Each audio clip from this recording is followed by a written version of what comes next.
Today I'm visiting a lesser visited part of Sanur. Going to go for a bit of a walk, have a bite to eat, have a bit of a look around, see what's going on. I'm standing out here outside of the McDonald's. If you go down that way, that goes down to the beach and the main road of Sanur. This is the bypass road, that busy bypass.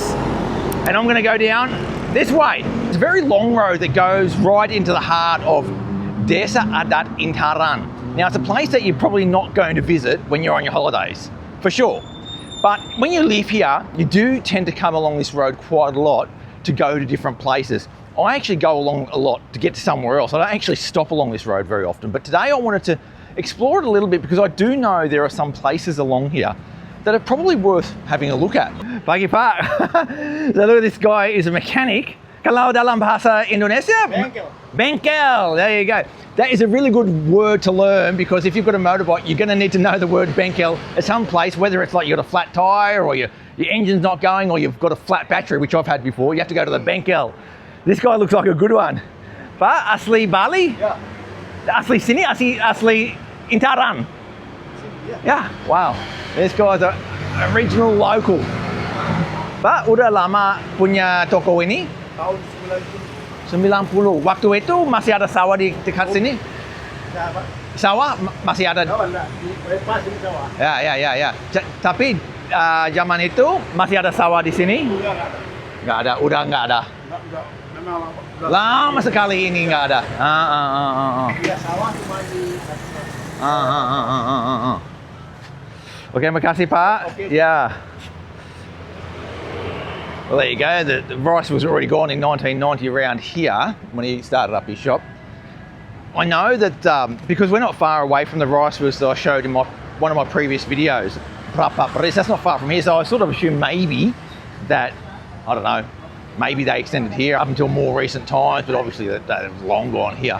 That's the thing about Bali. I mean, unless you sort of know the areas and have known them for a long time, you really got no idea how they were back in the day.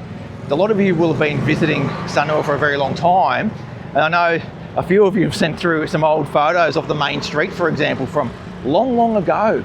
And gee, it was a different world back then. That there is the Banjar Taman Sari. So a Banjar is sort of like a sub village, and they are a lot like a community organisation, really local level.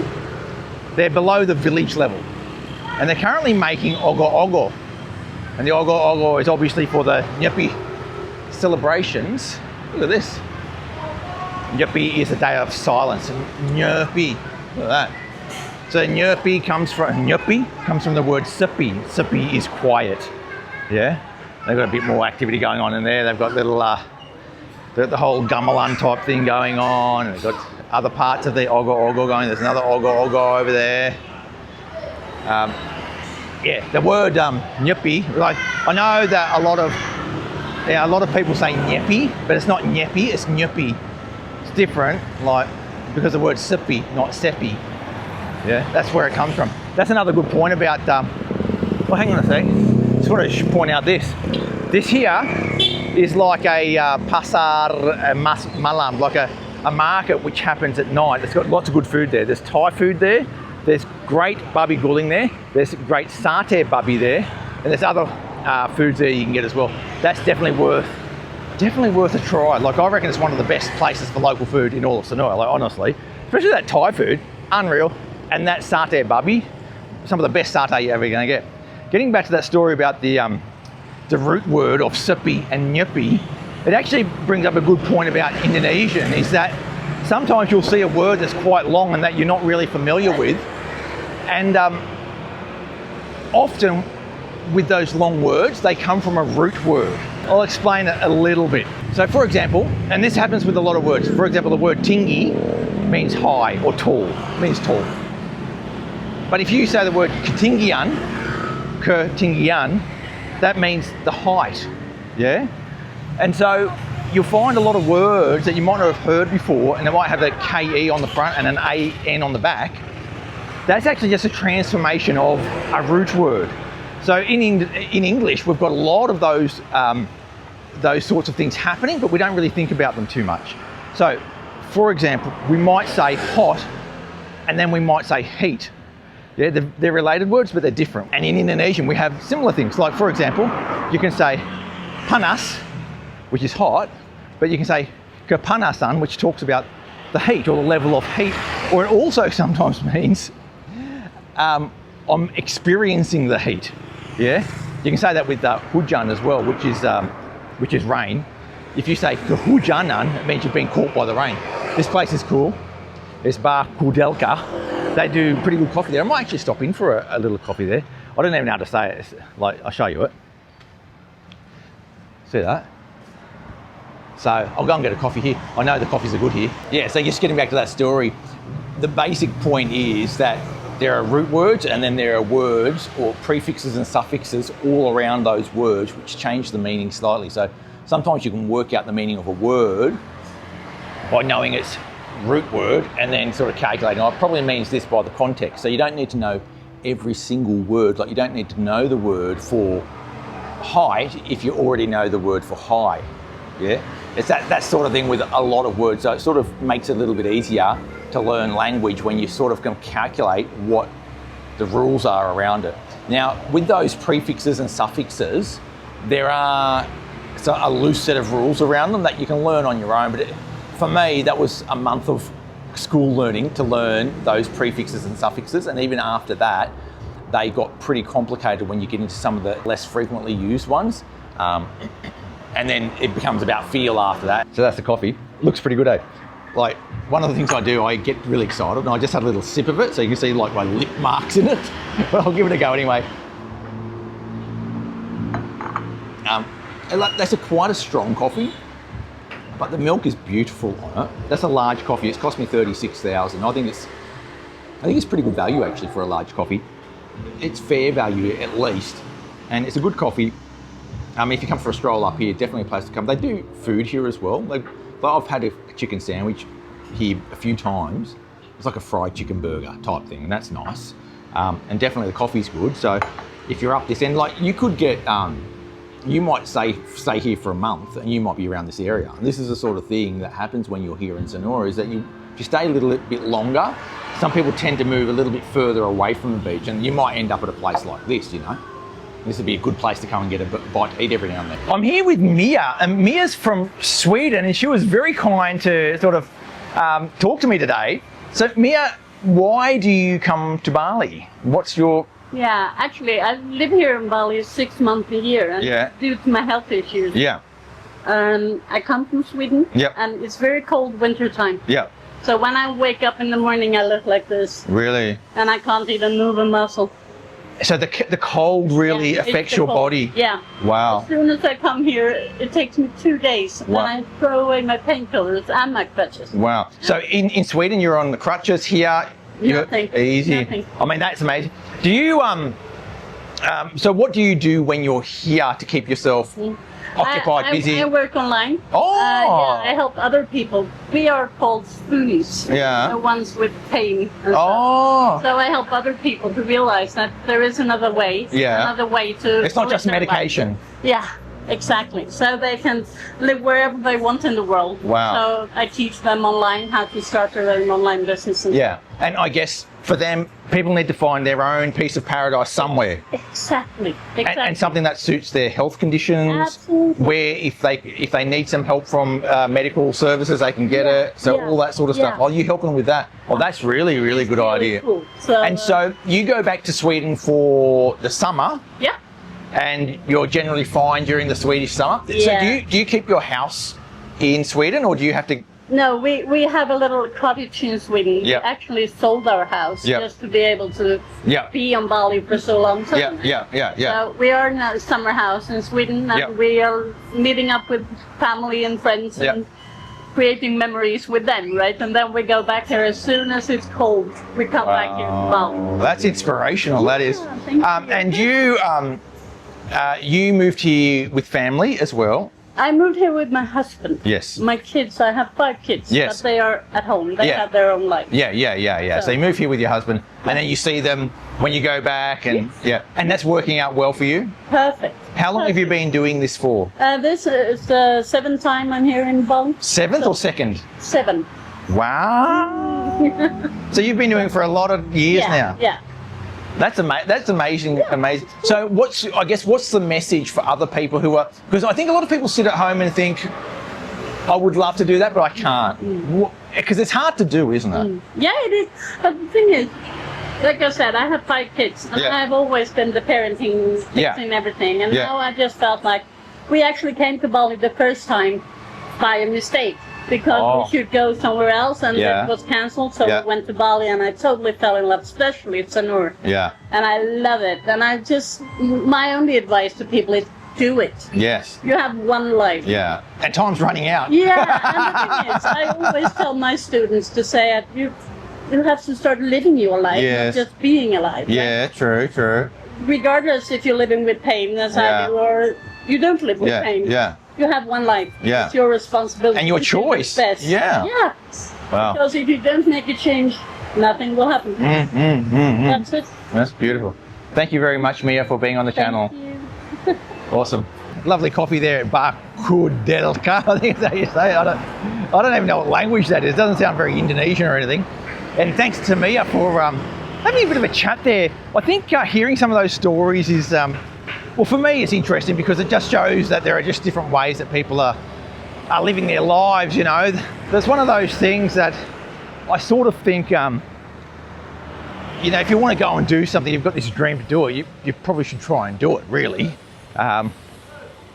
Yeah, Mia did it, I've done it. It doesn't mean you do it straight away because it's hard. These things are hard, getting the money together, getting your health in order, or whatever the thing is that you've got to do before you can make it happen. That there is Pandai Putri supermarket, which there are, I think, 4 outlets here in Sanur, or Sanur Renon. And it's sort of a local supermarket. You know, not as, hasn't got as many imported goods as the Grand Lucky supermarket, but it's a little bit cheaper on most things, not all things. I just prefer it. It's a bit more local style. I go there for a lot of things, not everything. I still love this little sort of slices of life you get here in Bali. As you're walking around the busy road and you go to a nice modern cafe, you still have these little slices of paradise, a haven of peace and quiet. Someone's already, or a lot of people have already put down their offerings here. They're still burning the incense and you can smell it wafting through the air, and it just adds that dimension to Bali that you don't really get anywhere else, that peace from the offerings. That's what I find anyway. It brings a real sense of calm to you when you smell that incense on those offerings. And it's very familiar as well. It's something that you always remember time after time after time when you come back to Bali, is that smell of the incense. I love it. This is Jalan Danau Buyan, which turns into Jalan Tukan Bilok. Now this place here, this Goddess, I don't know what the Goddess means. It means goddess bakery. People rave about this place. I might have a little bit of a look inside this. Oh wow, it's cold in here. Look at these cakes. I might get a cake. I haven't had any brekkie yet, and cake for breakfast is not really the done thing, but it is for me. Look at those. Got myself a little mango cake, 41,500 I think it was. The thing about this place that sort of reminds me of, well, what it reminds me of is probably not going to be what it reminds you of. So it reminds me of when I first started living in Indonesia. I used to go to a couple of places in Bandung in West Java that were a bit like this. They're more local style, but they're trying to be a higher level local style. And so they do pastries and cakes and that sort of stuff, and they do hot food, they do breakfast, they even do a smoothie bowl, but it's not really that really sharp Canggu style stuff. It's more, you know, more relaxed and less pretentious, which is what most people want actually. And then they've got a little nice garden area out there. The thing about it is that the AC in here is just really nice and cool. So you come in here and you're just comfortable. Have a bit of a coffee, a bit of a mango vanilla cake of some sort. I'm gonna give it a go. Let's see what it's like. All right.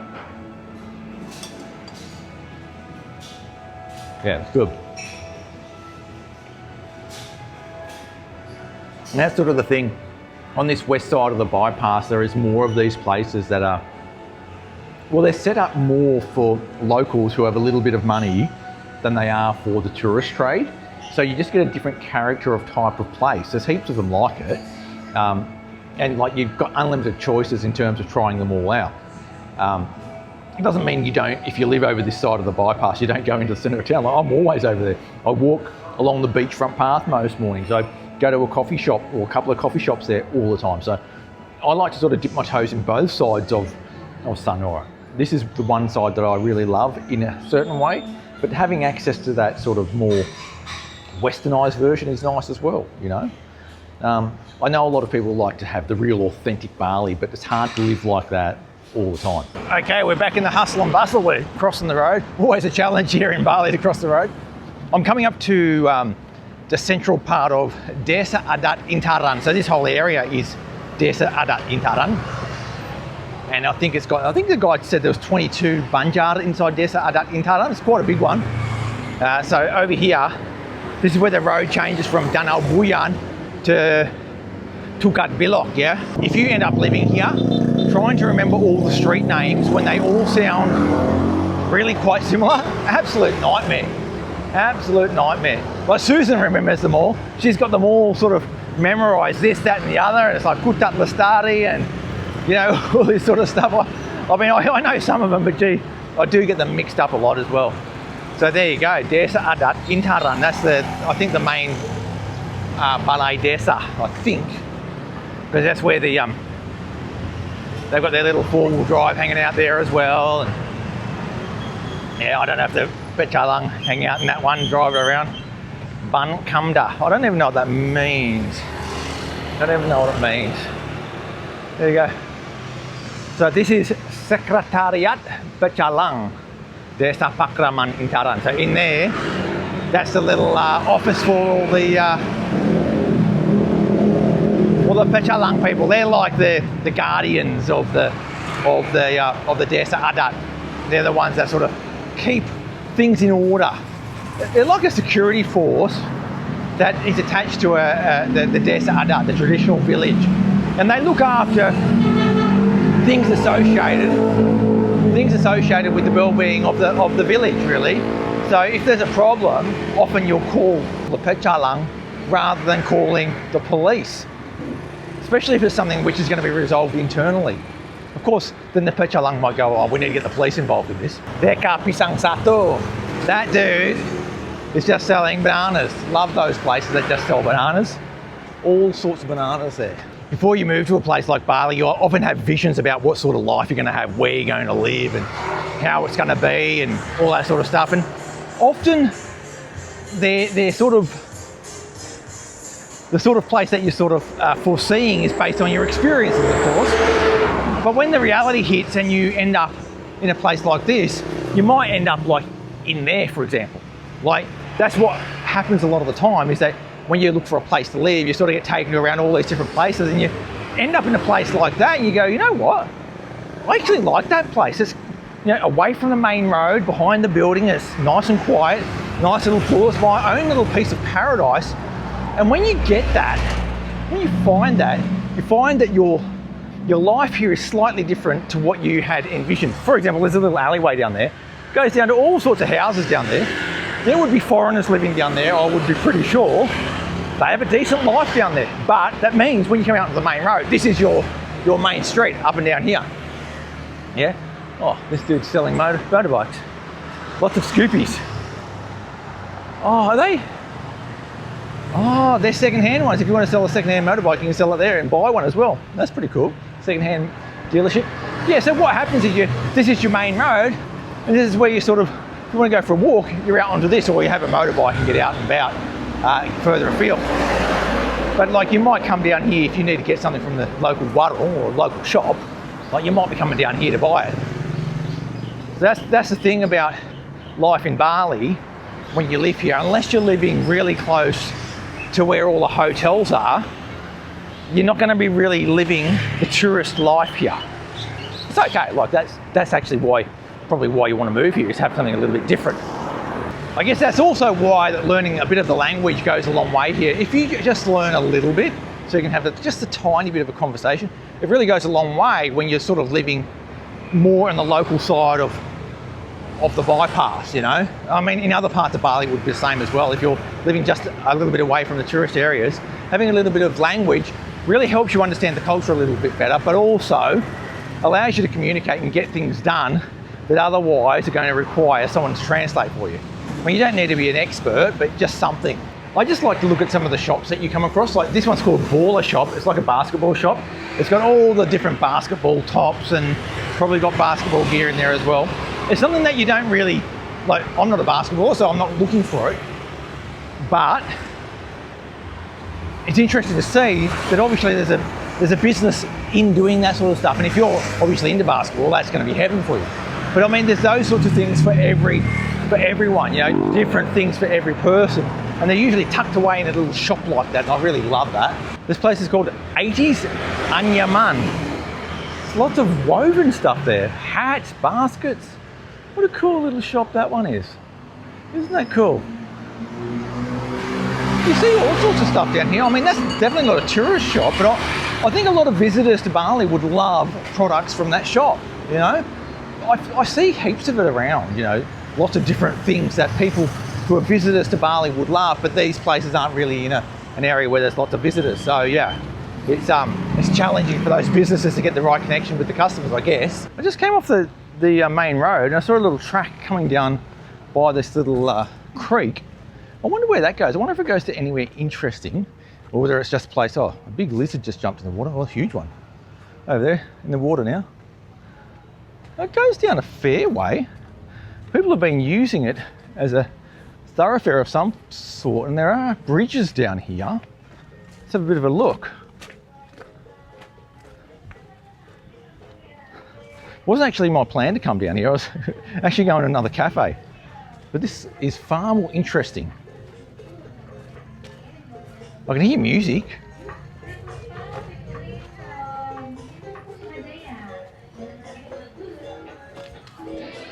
Huh, in there. What's that? Oh, there's a rice field. Oh, how have I come into a rice field there? That's very odd. What is this place? There's a bridge across this. I wonder if that's still stable. Looks like it. Might go across there. Wonder where it goes. Oh well, it goes somewhere, doesn't it? I'm going down there anyway. There's a little track down here. I'm not sure if that actually, tembus, that word we had in a couple of videos ago, tembus means to go through. Yeah, I don't know if this Jalan Nimbus. We'll see. It comes down the side though. Someone's actually cut all this, so it looks like they've done it for some reason. Don't know why. Was it maybe some guy needs to access his farm across here, or not sure. But it's some sort of access way, isn't it? Interesting little garden there. I'm not sure what they're farming at all, but there's something going on there. That looks like some sort of citrus there, but that tree doesn't look like a citrus tree. Oh, maybe a lime. I think that would be jeruk nipis, I think, although those limes look a little bit bigger than a jeruk nipis. Not sure. Then we've got bananas, for sure. We've got bananas here. And then we're getting to some sort of temple and a ladder. Oh, that's interesting. Oh, a temple. And that's it. It's sort of blocked in. It's a dead end. It's almost like a computer game where it sort of says, what are you going to do next? That ladder is calling me. I'm going to actually get up that ladder. I might not jump over the fence, but I'm going to have a look. See what's over there. Oh, there's another kebun. And there's heaps of limes in there, or oranges. I've got a funny feeling they're more likely to be oranges, even though they're green. They look like limes, but they're a little bit big for a lime and not the right shape. They're oranges, I'm pretty sure. Oh, that's pretty cool. What a nice little block of land. I think that building over there, that one you can see there, that looks to be kos-kosan. So kos-kosan is a boarding house. Yeah, a lot of people that I speak to here in Sanur are from other places, often from, if they're Balinese, so many people, I would say the majority of people I speak to that aren't local are from a place called Karangasem, which is the northeast of Bali, up around Ahmed and those sorts of areas. So many people merantau ke sini, but they need somewhere to live. And because they're doing lower paid jobs and they don't come from wealthy families or anything like that, they've got to find cheap accommodation. And usually they'll stay in a kos-kosan, which is a boarding house. Normally what you have there in a kos-kosan, you have, it's like a hotel room. So it's a tiny room with a bathroom, and that's it.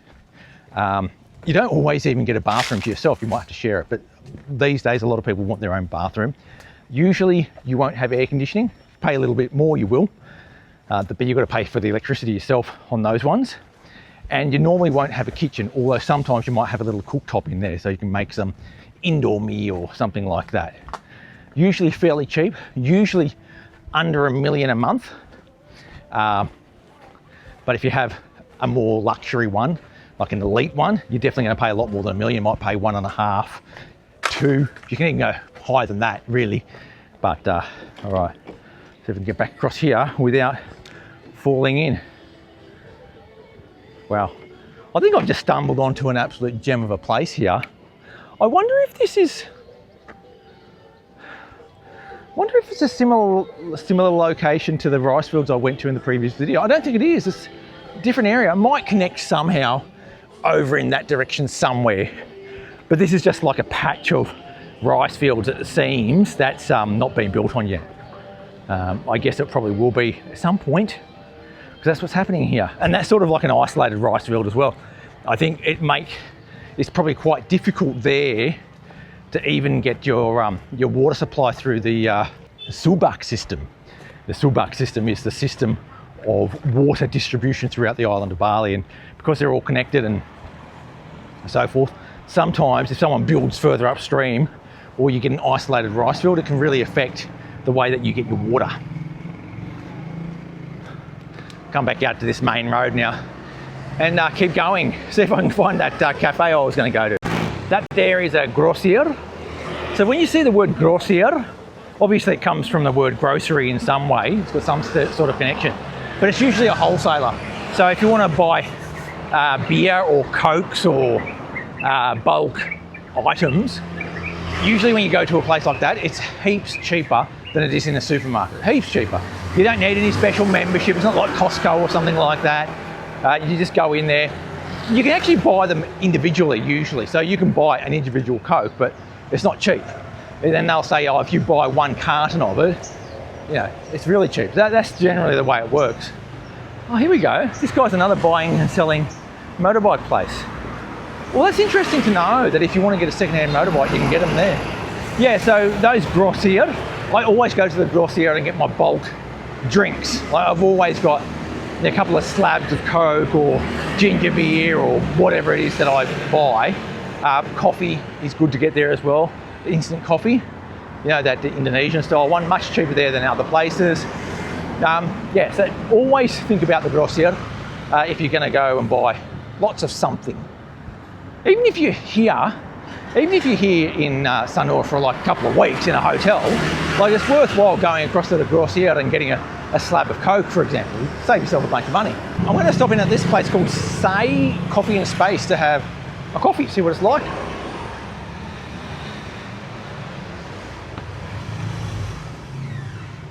Hello. These guys are big in vlog as well. Look at this. Pakai kamera apa? DJI. Oh, aku juga DJI. Ini Osmo Pocket 3 ya? Yeah. Look at that one. That's a cool one. That one's got a gimbal on it. Look at that, the way that one works. Ngapain di sini? Kerja? Lagi belajar. Oh ya? Ya. Apa? Sosiologi. Sociology? Ya. Jadi kuliah ya? Enggak. We're in high school. High school still. Di mana? Di sini. Santo Yosef. Oh, Santo Yosef. Kalian apa Katolik, Kristen, Hindu? Hindu. Kenapa sekolah itu bagus? Ada apa? Disiplin. Yeah? Disiplinnya bagus ya? Yeah. Oh. And your English is good as well? Yeah, kind of. It's good. I can hear it's good as well. Yeah, kind of. Give me something in English. What else? What do you want? There you go. That's good enough. What about yours? Is your... Yes, I speak English too because I live in Sanur. Oh, you live in Sanur? Oh, lots of bule. If you're interacting with the bule, you have to learn a bit of English as well. Like we have to learn Indonesian if we're speaking with Indonesians. Thank you, yeah. So this looks like it's like a little local hangout spot. They do a nice iced coffee. Like that's a really strong, like creamy iced coffee. It's just really relaxing. Something a little bit different if you're sort of sick of, you know, the standard cafe vibe. This is good. They do a few cakes and pastries as well. It's nice, you know, just it's local style, like a local cafe. I like that. So I'm just with Kartika again, and Kartika has this nice little roll in her hair, and I was very curious about why that was. We do see that sometimes in Bali with people have the roll in the hair. We don't understand it. So can you explain, Kartika, why you have the roll in your hair? Jadi aku pakai rollnya ini biar poni aku bervolume. Yeah, so there you go. Make the hair more voluminous. Yeah. That's pretty cool, eh? And is this common in Bali? Sering ada kayak gini. Yeah, there you go. That's something you learn every day. I just learned it. Love it. Thank you, Kartika. And what's your name? Ganesh. Ganesh. Oh, really cool Indonesian names, Kartika and Ganesh. We're always learning something here in Sanur in Bali. And if you're not learning, you're not living really. I love it. I just love to learn different things, and you just see curious things from time to time. And I want to find out what the story is. As we get further and further down Jalan Tukat Bilok, we're coming to the end of the road. And what happens at the end of this road, you have a T intersection where you can turn left or right. Turn right, you go deeper into Renon and towards Desa. Turn left and you get down the back of the rice fields, Prapapres, down that way. And there are places to live down there as well. I've noticed there's occasionally places for rent down there as well. I haven't really explored it so much on camera. I've been up and down there a lot on the motorbike, of course, and there are cafes and restaurants down there. Probably something that I probably should show on camera at some point. Oh, another banana shop. Look at that one. Oh my God.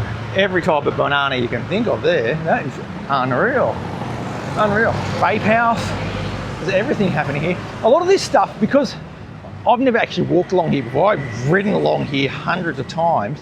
When you just take that slower pace of a walk, you see so much more, and yeah, I just think it's worth doing every now and then just to explore a little bit more fully. Thanks for coming along for the ride today, and thanks for watching. Make sure you hit that subscribe button to keep up to date with all things Sanur and the rest of Indonesia. I'll catch you next time, and sampai jumpa.